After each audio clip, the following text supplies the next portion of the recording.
বারবার এই সকাল হইতে অনেকের সাথে কথা বলছি, আমার মাথা ঘুরায়, খুব ক্লান্ত লাগে, গলা শুকিয়ে আইয়ে। এই জন্য সংক্ষেপে বলি, সবার সাথে বললে অনেক সময় লাগে। আজকে প্রায় 11 মাস ধরিয়া অনেকগুলি চিঠি দিছে বেনামি, আমার হুমকি দিয়া নানান রকমের কথা বলিয়া দিছে যে এইরকম এরকম বলার জন্য। এই অখণ্ড ভারত, ইসকন এর পক্ষে কথা বলার জন্য, বাংলাদেশে ধর্মভিত্তিক দলগুলির বিরুদ্ধে কথা বলার জন্য, বিএনপি, এনসিপি এদের বিরুদ্ধে কথা বলার জন্য, আর মুসলমান মেয়েরা হিন্দু ছেলেদের সাথে প্রেম করতে কোনো বাধা নাই, এগুলি মেম্বারে বসে তুই বলবি, কৌশলে বলবি। একমাত্র স্মার্ট সিটি বসুন্ধরা, আধুনিকতায় এক ধাপ এগিয়ে। এই এরপরে এই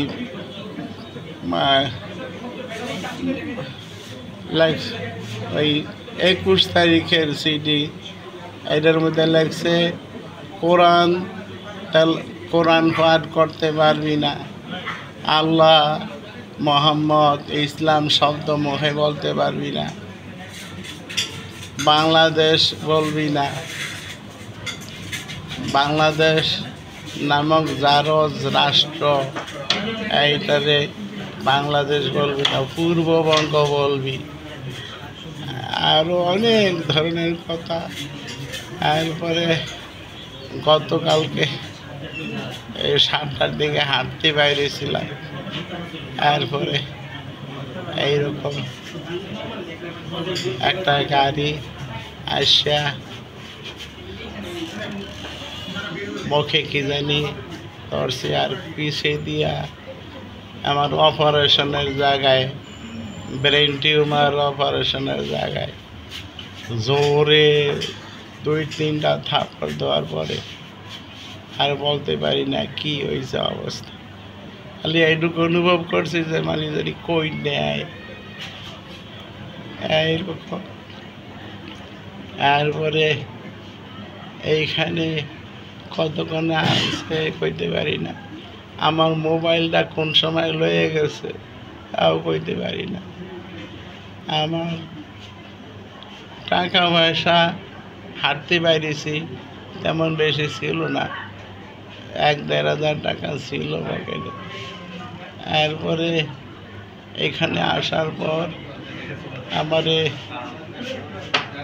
অনুভব করতেছে যে পানির কাঁচের বোতলে পানি ভরিয়া, এরপরে আমার 2 ইউরো 2 হাতের ডানা অনেক মারছে, এরপরে আমার কোমরে অনেক পাড়াইছে, আমারে উলঙ্গ করিয়া ফেলাইছে, আমার এই মাথায় অনেক জোরে জোরে থাপড় দিছে, আমার ডাইন কানে শুনি না, ডাইন কানটা বুবু করে বন্ধ হয়ে গেছে, এই অবস্থা। এরপরে এটা কতক্ষণে আনছে, এইটা ওই পঞ্চগড় হসপিটাল না, এনে আনছে কারা, আর একটু ভালো লাগে, কিন্তু বসতে যাইলেই মাথা ঘুরায়, আর কোমরের ব্যথা, এত ব্যথা, ডান কানটা শুনি না, ডান কানটা শুনি না, বন্ধ হয়ে গেছে। হুজুর, আপনি যখন আপনাকে গাড়িটাতে তুলে, ওইটা কি মাইক্রো ছিল? ওইটা অ্যাম্বুলেন্স। অ্যাম্বুলেন্স কয়জন ছিল এরকম দেখছেন? এটা আমি প্রথম নজরে যা দেখছি 5 জন ছিল, দোকানের পরই আমার এই কালো কাপড় দিয়া চক্ষু বাঁধতে পালাইছে। এটা কি গতকালকে?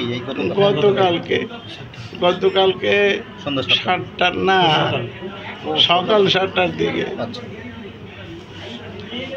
এটা কোন এলাকায়? আপনি ওই যে টঙ্গী আপনার মসজিদের পাশে? টঙ্গী মসজিদ আমার বাসা থেকে 1-1.5 কিলো, ওই মাজু খান ব্রিজের পরে।